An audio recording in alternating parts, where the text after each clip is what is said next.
Hey, before we get in this video, I want you guys to follow and support my dude, Daniel Munoz Jr., a.k.a. DJ. Man, that dude be having the latest and greatest news, man, when it comes to the boxing, man. Make sure you guys support him. And while you at it, man, make sure you guys subscribe to my dude, Real Deal, man. Dude got content on boxing, on footwork, and how to throw a punch and everything like that. All right, man. So, what's good is the one and only, but what do I know? Boxing coming back at you guys with another one, man. We have, in the news, we have Gabe Rosado, King Gabe Rosado versus Gilberto Ramirez. Now, this is a fight that I definitely didn't see coming. You know, I don't even know if we ever seen Gabe Rosado at 175. I have to do my research on that. But this is kind of a shocker fight. I wasn't expecting this at all. Obviously, we know Gilberto Ramirez is coming off of a loss to Dimitri Bivol, a one-sided loss at that, where he just absolutely did nothing that fight to derail Dimitri Bivol. And Gabe Rosado, I think he's coming. No, I can't remember who Gabe Rosado last.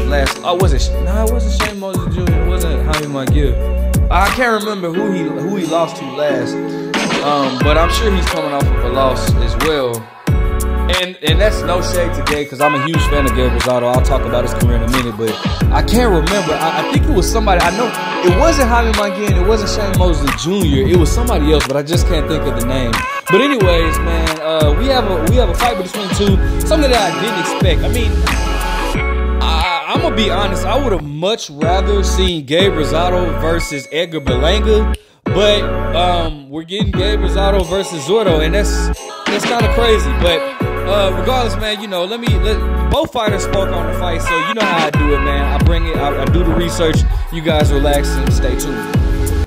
Oh, shout out to Boxing Scene. You know this is my favorite source to go to, but it says Gilberto Ramirez versus Gabe Rosado made official for March 18th. It says, in a high-stakes crossroad fight, former world champion, I don't know if this is much of a crossroad fight, but former world champion Gilberto Ramirez, 44-1 with 30 knockouts, and Philadelphia's former world title contender Gabe Rosado, 26-16 with 15 knockouts, will battle in a tough Mexico versus Puerto Rico 12-round light heavyweight matchup.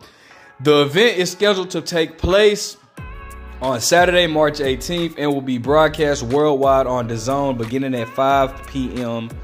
And it says,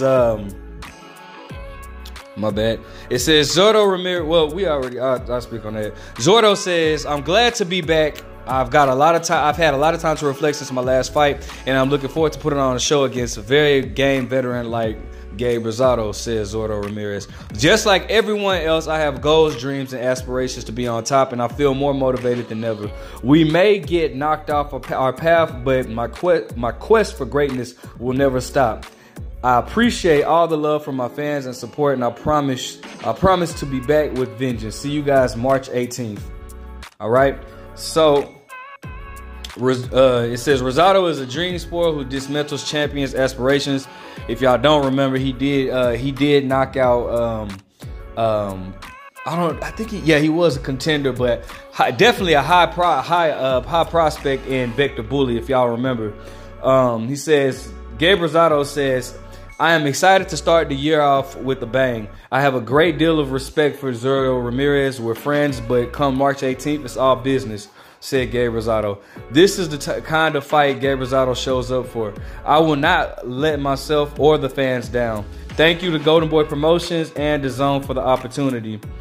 And then he says, this is a dangerous crossroad fight featuring the explosive Mexico versus Puerto Rico rivalry, says Chairman and CEO of Golden Boy Promotions, Oscar De La Hoya. Zordo will attempt to make a comeback statement against certified dream spoiler Gabe Rosado, who has derailed the careers of various top fighters. So I feel like they're trying to sell this fight.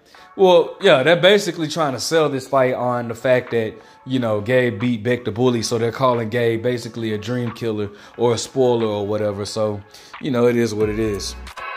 So, both fighters seem to be motivated and excited, which doesn't surprise me. Gabe Rosado, this guy literally, I mean, this guy has fought damn near everybody, man. Like the guy, I mean, my first time seeing Gabe Rosado was actually against Triple G in it was like January of 2013, if I'm not mistaken. But the guys fought everybody, man. The guys fought Triple G. I thought he beat Jalen Love. Matter of fact, I think he even dropped Jalen Love or whatnot. But that was like a 10-round fight. It was like on the undercard of Mayweather versus Guerrero, bro. I definitely thought he beat Jalen Love. Peter Quillen, he fought Jermell Charlo, David Lemieux, Joshua Clottey, Willie Monroe, who else? Danny Jacobs. A lot of people thought he could have won that fight with Danny Jacobs. You know, it's a lot of fights that he actually that he lost that he could have won. I thought that they stopped the fight with Peter Quillen too soon because he was coming back and actually started to get the better of Peter Quillen.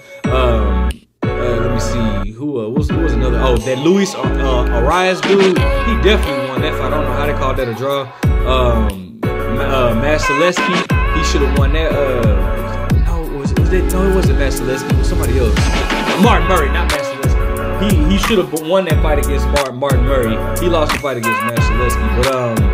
But Danny Jacobs, Jaime Munguia, Shane Mosley. So he's been in there, you know, with everybody. You know what I'm saying? With every big name. He's definitely one that you know has definitely made his just due in the sport. The man is a warrior for sure. But at this stage of his career, 25 and 16, man, like, I mean, I kind of think Gabe Rosado knows his place in the sport of boxing. He's never been a world champion, although he was like highly ranked at 154 before moving up to, I want to say he was the #1 contender at 154 before moving up to fight Triple G.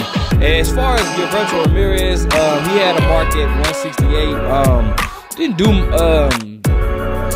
he fought like some guys past their primes, and I think the biggest name, probably the biggest name he's beaten is probably Jesse Hart from Philadelphia, if I'm not mistaken. And you guys can correct me if I'm wrong. So I mean, bro, you know, and obviously he was with Top Rank, then got with Golden Boy, and kind of just, you know, they kind of matched him up carefully. But put him in a position to fight for a world title, for the Super WBA world title at light heavyweight against Dimitri Bivol. And we saw what happened. That was his last fight in November, I believe, where he pretty much lost every round in that fight, okay? So, listen, matter of fact, that was the same day I fought. Yep, I definitely remember that. But anyways, so you know, regardless, this is kind of a weird fight. You know, obviously, we know who's gonna win the fight. Even if he loses the fight, they're not gonna give it to Gabe Rosado at this point in his career. I think Gabe Rosado has, like I said, I think he knows his place more so as a gatekeeper. And I say that with the utmost respect because, again, I have a lot of respect for Gabe Rosado. But I just would much rather see him fight, if you know, because he just moved up to 168 not too long ago, and, you know, now moving up to 175. I don't like that move. But again, I understand where Gabe Rosado is, you know, positioned at right at this point in his career. As far as Gilberto Ramirez, okay, so obviously, like I said, they're not going to give that fight to Gabe Rosado. Even if Gabe Rosado wins, they're not going to give it to him. So Gilberto Ramirez, I mean, is this a good comeback fight? I don't necessarily think that this fight is going to tell us much. So no, I don't think this is a good comeback fight. I mean, it's two, you know, somewhat big names. You know, you got the Mexican versus Puerto Rico rivalry, so they can sell it off of that. I'm pretty sure it'll do successful numbers as far as venue-wise or ticket sales. But I don't necessarily think that, like I said, I don't think this fight is going to really tell us much. So what I do look forward to is always, you know, the saying, it's not what happens, it's what happens next. So at this point, you know, after this fight, I definitely want to see Gilberto get in there with some names. I would love to see Gilberto versus Callum Smith, or eventually I think he's going to have to move on. Gilberto move up in weight. I'm sorry. Gilberto is a big dude. The fight that he had last May, he came in at like 200 pounds, bro. Like, that dude is a big dude. He's far as David Benavidez, and everybody knows how big David Benavidez is. This dude makes David Benavidez look kind of small, bro. So obviously, like, dude is a big dude. I'm not sure how much longer he can make light heavyweight. You you know, 175. I'm not sure how much longer he can make that, but at the same time, you know, it's like, I guess as long as he can make it, why not go for it? But again, I would love to see him against Anthony Yard, you know, Callum Smith. What's the name with that? Shoot, put him in there with John Pascal. That dude's still fighting, ain't he? Put him in there with I was gonna say Bobby Jack, but Bobby Jack has moved away. So let me know what you guys think, man. Make sure you guys like, comment, subscribe. Who are you picking to win this fight, and what do you want to see next? But what do I know?